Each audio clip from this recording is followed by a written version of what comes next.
When I'm a trader, this is how I make my money, right? I trade news only. Let's say I sit down with my team and we decide. Normally we would risk an average of 100,000. So we put 100,000 in a trading account, and there's two things which can happen there. It's either we make 500,000 in 1 minute, or we lose 100,000 in 1 second. Hey, Clement, Olampinchak, you understand? So it's like that. Listen, it's either we make 500,000 in 1 minute, or we lose 100,000 in 1 second. That's how fast the news goes, right? I hope that makes sense. Sharp. And the chances of making such money in a month, they come once or twice. That's when you realize or make that decision that, you know what, I want to risk a lot of money like this.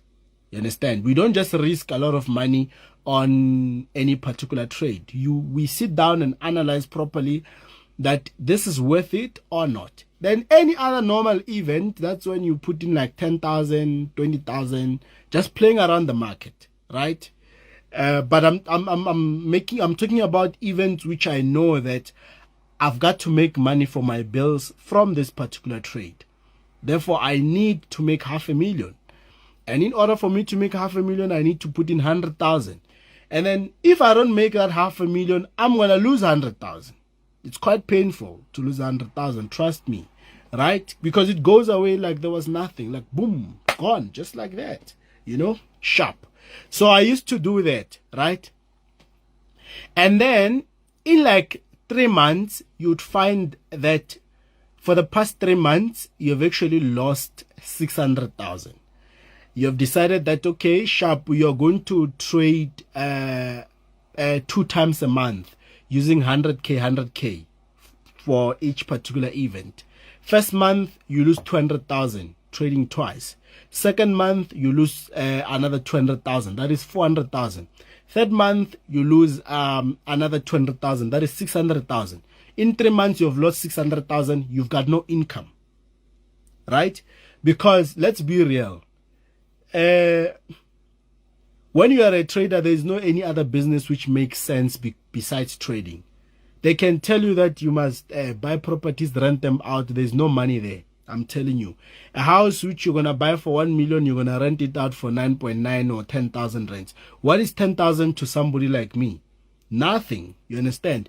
So you need to have a business that's going to bring in more than 300,000 a month so that you can be able to see that, okay, now I'm making money.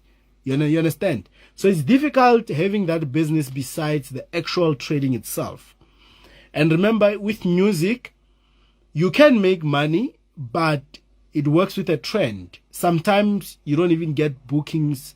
That's why most of them are actually getting depressed, because they're used to being guaranteed that, okay, I charge 50,000 per gig. Every gig I don't have less than 6 gigs. They know they have 300,000 guaranteed. It's going to happen for 3 to 6 months. Then the next thing, COVID happens. The next thing, you're no longer relevant. There's a new genre change and whatnot. Then you no longer make money. You are used to living a higher lifestyle. Now you can't afford it anymore. So the only thing that's left for you is depression. Get depressed, commit suicide, do whatever the case it may be, which is so sad, right? So sharp. 3 months not making money simply means that now I must sit down with my team and we must start considering selling assets, right?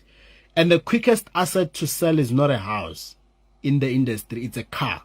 Because you just take the ownership certificate, immediately go to the garage in Pretoria, Sandton, Joburg, wherever, where it's mostly owned by Nigerians. They assess, okay, your car is worth 1 million rands, but they are going to tell you that, no, we can only give you 600,000. You understand? And when it's like that, you need to make a choice. Do I need the money or I want it? You need it. You give them 600,000, they give you a car. Then the next thing, you're going to see the same car on cars.co.za being sold for 1.2. And somebody's going to buy it. and you'd be like, shit, they robbed me. They didn't rob you, it's business. Now, after selling that asset, you go back to the market, right? You're going to lose 5 more times. You're going to lose 500,000 on top of the 600,000 that you've lost. Now, that is 1.1 million. For the past 6 months, you're not making money. Every month, you got families to take care of. I'm just trying to make you understand how difficult it is to be a trader, and people think it's easy, right? Now you are left with 100,000. Then with a good trade, you can be able to make 500,000, and slowly recover. But when we look at reality, for the past 6 months, you have been going through shit. You were making money on small accounts, but the main account that you need to make money on, you're not making money on. Am I making sense? You see, so that's what made it difficult. So that is why a person could have 5 cars now, and then in the next 6 months, you end up selling 3. And remember, witches are always happy to see you go down. The moment you sell 3, they don't know that they don't know what you did. You did what you had to do to recover, so that you can be back on your feet, right? That's when they start making stories, creating stories. Hey, he's broke. Hey, he's what? You don't need to explain yourself to poor people for when it comes to such things. Just continue moving on, because you understand why you had to do what you had to do. You understand?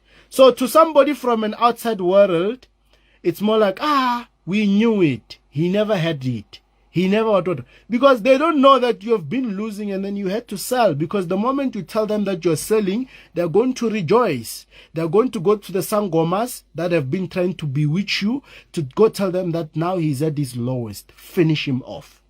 You never tell witches when you're at your lowest. Never do that. Because that's when they know that they need to finish you off. Right? So those are the behind the scenes. And there's no single successful trader who can tell me right now that they've never went through that. We have bought things before, cash even, and we have sold them. And it's so sad that the world doesn't believe that you have once had this thing. Which is okay. Fuck the world. I mean, fuck the world, So sharp. I've been living like that. Sharp. Now, it came to a point that now I became tired of being rich this month, and next month I'm broke. You understand? It got me to that extent that, okay, this month I'm rich, and then next month I'm broke, and then in the next 3 months I'm rich, that other month I'm broke, and then I have to sell 1 vehicle in order to balance, so it was no longer fun. So I had to decide. I had to sit down and decide, what is it that I want to do? What is it that I can do that's going to bring me money even when I'm sleeping? Trading, you have to work for the money. You can't really say you're making money when you're sleeping. You have to work for the money, right? All the time.